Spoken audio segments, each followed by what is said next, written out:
RSS வந்து அதிமுக இயக்கினால் என்ன தவறு அப்படின்னு ஒன்றிய அமைச்சர் முருகன் சொல்லியிருக்காரு. அதை வந்து இன்னைக்கு அமீர் வந்து இதை விட கேவலம் வேற எதுவுமே இல்லை அப்படிங்கிற மாதிரி இயக்குனர் அமீர் வந்து இப்போ பேசியிருக்காரு. அது நீங்க எப்படி பாக்குறீங்க?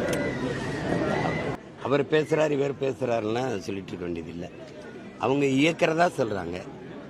ஐயா இலக்கணேசன் இறந்ததுக்கு இத்தனை பேர் அந்த கட்சியில் இருக்கும்போது ஆளுநர் இருக்காரு, அவங்கள சார்ந்தவர் எல்முருகன், இதே எல்முருகன் இருக்கிறாரு.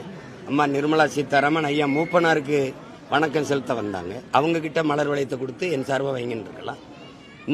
அந்த கட்சியின் மாநில தலைவர் எங்க மாமா நயனார் நாயுடு இருக்கிறாரு, அவர்கிட்ட கொடுத்து வைக்க சொல்லியிருக்கலாம். இவங்க கூட்டணி வச்சிருக்க எதிர்கட்சி தலைவர் ஐயா எடப்பாடி பழனிசாமிகிட்ட கொடுத்து வைக்க சொல்லியிருக்கலாம்.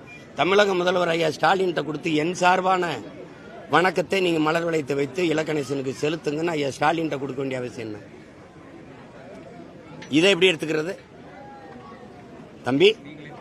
அண்ணனை பாருங்க, இதை எப்படி எடுத்துக்கிறது? சரி, எல்லா மாநிலத்திலையும் டாஸ்மார்க் இந்த சாராய இதன் மேல ரைடு போன இடத்துல எல்லாம் சோதனை போன இடத்துல வழக்கு பதிஞ்சு சிறைப்படுத்திருக்காங்க. இங்க எத்தனை ரைடு வந்திருக்கு?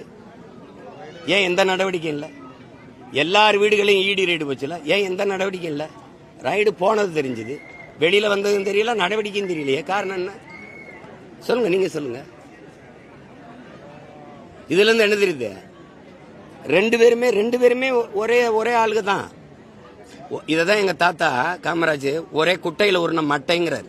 இப்ப நாங்க அந்த மட்டையை பிரிச்சு நாரா திரிக்கிறத நம்ம வேலை. இப்ப இதுல என்ன இவங்களுக்குள்ள வேறுபாடு கண்டுட்டீங்க? என்ன வேறுபாடு கண்டுட்டீங்க?